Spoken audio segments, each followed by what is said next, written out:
If things don't work out with him, you'll take me back, right? She asked. I laughed, hung up, and booked a trip to Bali. She just got dumped and my flight is tomorrow. Hey viewers, before we move on to the video, please make sure to subscribe to the channel and hit the like button if you want to see more stories like this. Thanks. The clink of my fork against the plate sounded like a gunshot in the tense silence of our table. I watched Maya, my girlfriend of 3 years, scroll through her phone under the white linen tablecloth, her thumb moving with a frantic energy. She never reserved for our conversations anymore. Big news at work. I asked, trying to keep my voice light, neutral. I'd become an expert in neutral. She didn't look up. Oh yeah. Something like that. This had been the rhythm of our lives for the past 2 months. A slow creeping distance that started with delayed text replies and had evolved into entire evenings spent in the same room but in different universes. Tonight she was dressed for a photo shoot, not a casual dinner at our regular spot. A little black dress that was new heels that were definitely not made for walking. I'd complimented her when I picked her up and she just said, "A girl has to make an effort sometimes, Alex," with a tone that implied I usually didn't. The salmon's good. I offered another peace treaty launched into the void. It's fine, she said, finally placing her phone face down on the table. A deliberate act of sacrifice. Her eyes, a brilliant green, the first ones thought I could drown in, scanned the room looking anywhere but at me. A bit overdone, honestly. Not as good as last time. There was no last time. We'd never eaten salmon here before. I let it go. Letting things go had become my primary function. Everything okay, Maya? Really? I asked, abandoning the pretense. You've been distant, she sighed. A long-suffering sound I knew. Well, it was the sigh that preceded a lecture about how I was being needy or overly sensitive. Everything is fine, Alex. It's just adult stuff. Work is intense. You wouldn't understand the pressure. There it was. The gentle pat on the head. You, my simple, unambitious boyfriend, couldn't possibly comprehend the high-stakes world I inhabit. I was a graphic designer who ran my own small, successful agency. I understood deadlines and clients just fine. But I learned that pointing this out only led to longer, more condescending sighs. Right? I said, swallowing a mouthful of that overdone salmon. It tasted like ash. Just checking in. She offered a thin, perfunctory smile. That's sweet, but I'm handling it. The rest of the meal passed in a blur of small talk, so brittle it could shatter. I paid the bill, another silent ritual. As we walked to the car, she walked a half step ahead of me, her posture rigid. The connection was gone. I felt like I was escorting a glamorous stranger back to her hotel. A week later, the silence in my apartment was a physical presence. It was a Tuesday night. I was on the couch sketching idly when I heard her key in the lock. My heart did a foolish, hopeful little jump. She hadn't used her key in weeks, always texting me to let her in. She breathed in her cheeks, flushed her eyes bright with an excitement that was a stark contrast to her restaurant gloom. She looked triumphant. Hey, I said, setting my sketchbook aside. Alex, she said, her voice breathy. She didn't take off her coat. She just stood in the middle of the living room as if she were a real estate agent about to tour the place. We need to talk. Those 4 words, they hit me in the chest with the force of a physical blow. I knew somehow in the pit of my stomach. I'd known this was coming since the night of the salmon. Okay, I said, my voice surprisingly steady. Talk. She took a deep breath, but it wasn't a nervous one. It was the breath of someone about to deliver a well-rehearsed speech. I've met someone. The words hung in the air. Simple and devastating. His name is David. She said the name like it was a precious artifact. He's a partner at a venture capital firm. He's incredible. Alex, the things he's done, the life he leads, he has a plane. A literal private plane. I stared at her. I tried to process the words, but they were so absurd, so cliche. They just bounced off my numb brain. A plane. She was leaving me for a guy with a plane. So I managed.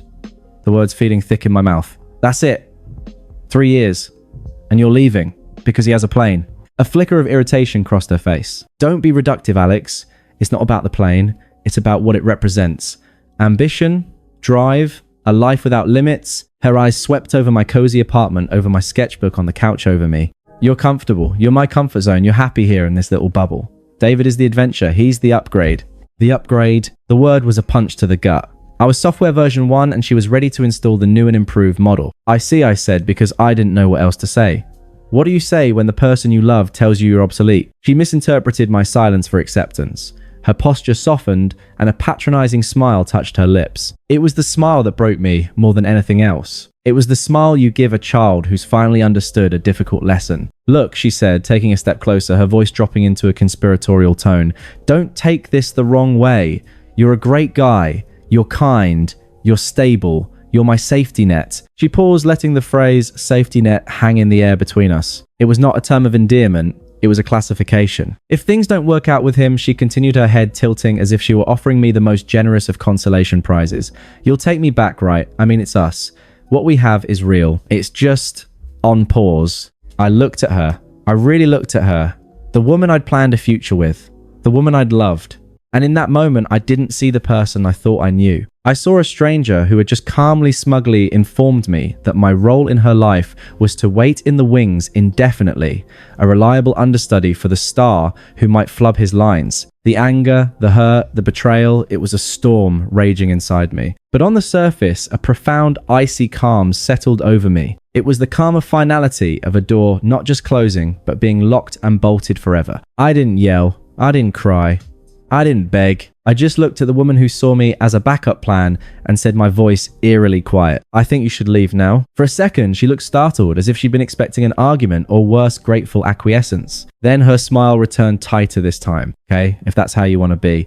You need some time to process. I get it. She turned and walked out of my apartment, out of my life, without a backward glance. The door clicked shut, and in the echoing silence, I sat down on the couch. The sketch of a life we talked about. A house, a dog, kids staring up at me from the floor. The storm inside me subsided, replaced by a single crystal clear thought. I was Plan B. The realization wasn't accompanied by tears. It was accompanied by a strange, liberating clarity. The game was over, and I had just been told in no uncertain terms that I had lost. But as I sat there in the quiet, I realized something else. The only way to lose a game you never agreed to play was to finally calmly walk off the field. The click of the door was the period at the end of a 3-year sentence. I didn't move. I just sat on the couch, the hum of the refrigerator, the only sound in the sudden vast emptiness of the apartment. The air still carried a faint trace of her perfume, a scent I'd once associated with homecoming, now just the ghost of a lie. The storm of emotion I expected, the rage, the gut-wrenching sorrow never broke. Instead, a deep, unnerving calm settled over me like fresh snow smothering a landscape. It was the calm of absolute certainty. There was nothing to fight for, nothing to salvage. She hadn't just broken up with me, she had demoted me. The clarity was brutal, but it was also clean. There were no messy, unanswered questions. I knew exactly where I stood on the bench. I stood up, my movements mechanical. My eyes fell on the sketchbook on the floor. It was open to a page where I'd been idly drawing a concept for a new logo.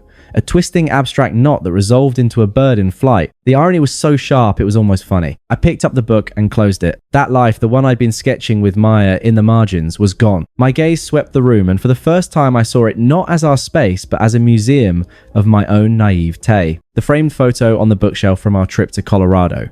Her laughing me, looking at her like she hung the moon. The ugly ceramic vase she'd made at a pottery class that I pretended to love. Her favorite fuzzy blanket draped over the armchair. A strange energy buzzed in my veins. It wasn't anger. It was purpose. I went to the hall closet and pulled out a single medium-sized moving box. I didn't need more than one. I started a methodical sweep of the apartment, my mind, a cool, dispassionate inventory list. This wasn't a heartbroken purge. It was an extraction. I started in the bathroom. Her expensive moisturizers, the half-empty bottle of perfume, a hairdryer, a bag of makeup into the box. It wasn't violent or rushed. It was clinical. Each item was proof of a presence that was no longer welcome. From the bedroom, I took a few novels from her nightstand, a stray hair tie, a sweatshirt she'd left behind. I didn't linger on the memories attached to them. I was an archivist, boxing up an exhibit that had closed permanently. The final item was the photo from Colorado. I took it out of the frame. For a long moment, I looked at our smiling younger faces. The guy in that photo was gone. He'd just been politely informed of his own irrelevance. I didn't rip the photo up. I simply placed it face down on top of the other items in the box. Then I sealed the box with packing tape. The sound was final. I carried the box out to the building's mailroom and left it by the outgoing packages. I texted her a single unadorned sentence. Your remaining things are in a box in the mailroom. I didn't wait for a reply. I went back upstairs, took out my phone and blocked her number. Then I opened my social media apps and blocked her there too. It took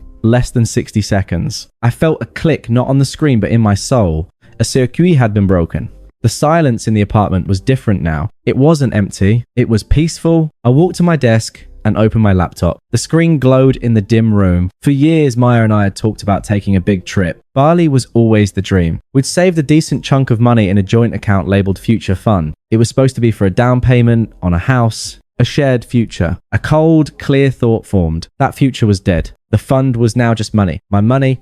I navigated to a travel site. My fingers flew across the keyboard. No hesitation. The Bazar Bali. One way. The dates popped up. I selected a flight leaving exactly 1 month from today. It felt right. A full, clean lunar cycle to shed the old skin. I clicked through to payment. The total was a significant dent in the future fund. I felt a twinge not of guilt but of liberation. This wasn't an escape. It was a reinvestment. I was taking the capital earmarked for a life with her and pouring it into a life for myself. The confirmation email hit my inbox with a soft ping. Booking confirmed. San Francisco to Diezer. I leaned back in my chair. The deed was done. In the space of 2 hours, I had erased her from my home and booked a ticket to the other side of the world. There was no triumphant feeling, no fist pump, just a quiet, steady hum of forward motion. I looked around the apartment again. It was still my apartment, but it felt lighter, the air easier to breathe. The ghost of her perfume was fading, replaced by the simple scent of wood and dust. I wasn't waiting for a text. I wasn't analyzing her tone. I wasn't plan B. I was just Alex. And for the first time in a long time, that felt like more than enough. The game she thought we were playing was over. My game, it turned out, was just beginning. And the first move was a one-way ticket out of her orbit. The first month passed in a strange liminal space. The initial silence was a bomb. I worked. I went to the gym. I saw friends who didn't know the specifics, just that Maya and I were done. I told them it was mutual that we'd grown apart. It was easier than explaining I'd been designated a human safety net. The anger never came in a hot rush. It had crystallized into a cold, hard diamond of resolve in my chest. Every time I looked at my Bali ticket, the diamond glinted. It was my North Star. The box I'd left in the mailroom was gone after a couple of days. No thank you, no acknowledgement. Adios silence. I was grateful for it. Then, 3 weeks to the day after she'd walked out, my phone buzzed with a text from an unknown number. Unknown number? Alex, it's Maya. I know you're probably still upset, but blocking me is childish. I just wanted to see how you're doing. David is amazing, by the way. We're in Monaco. Hope you're well. I read it standing in line for coffee. A strange sensation like ice water trickling down my spine. Not hurt, not jealousy, amusement.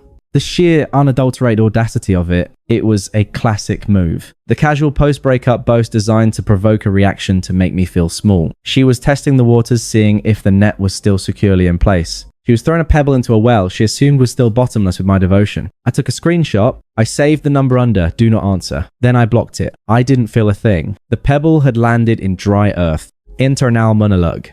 Monaco.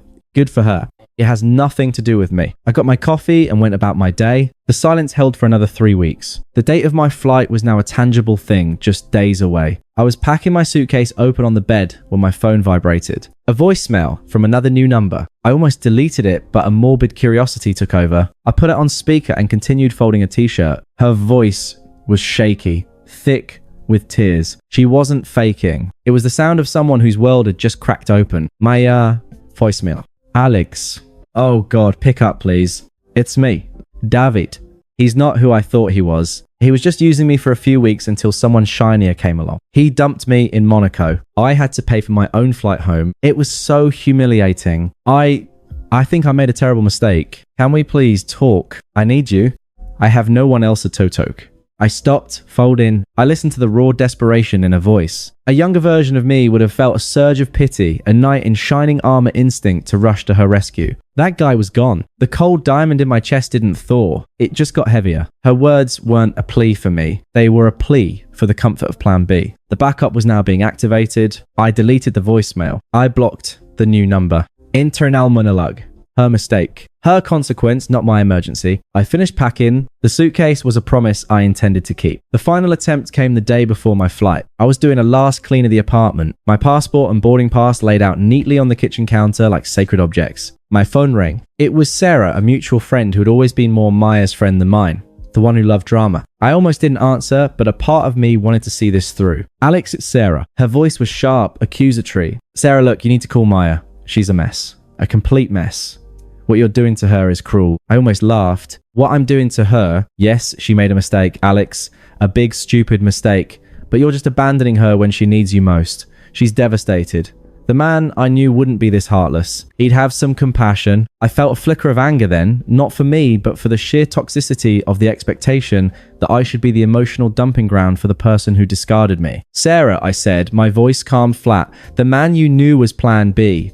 I'm not available for that role anymore. I have a prior engagement. Please don't call me about Maya again. I hung up before she could reply. The message would be relayed. The net was officially gone. The desperation that followed was inevitable. It came that night, a frantic knocking on my apartment door. I knew who it was before I looked through the peephole. Maya stood there, her face puffy and blotchy, her hair a mess. She looked nothing like the polished woman who had left me. She looked small and broken and real, in a way she never had before. I opened the door, but didn't step aside. I just stood there, a silent barrier to my new life. She burst into tears immediately. Alex, you won't answer my calls. How can you be so cold? I said I was sorry. What do you want, Maya? My voice was even. I felt like a scientist observing a fascinating, volatile specimen. I want us back, she sobbed, wrapping her arms around herself.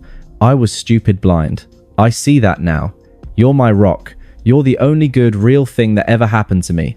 David was a lie, a user. Please, can we just forget this ever happened? Please. She looked at me, her eyes begging, expecting the comfort, the forgiveness, the safe harbor she had always taken for granted. I didn't get angry. I smiled a small, genuine smile of absolute liberated clarity. Forget, I said, shaking my head slowly. No, Maya, I can't forget. That conversation you had with me in this apartment was the most important one we ever had.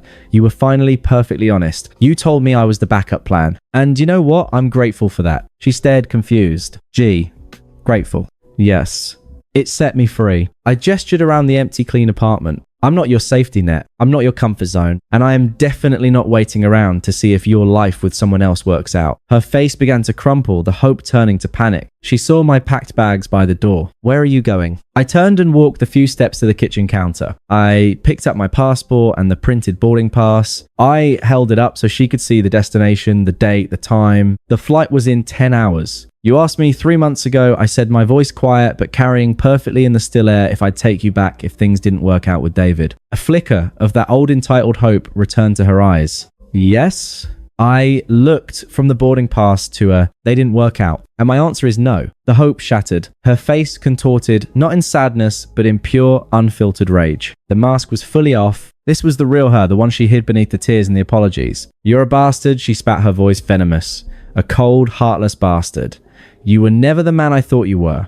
You're just pathetic. I didn't flinch. I just looked at her, this angry, humiliated stranger on my doorstep. No, Maya, I said, my voice dropping to a near whisper filled with a final absolute truth.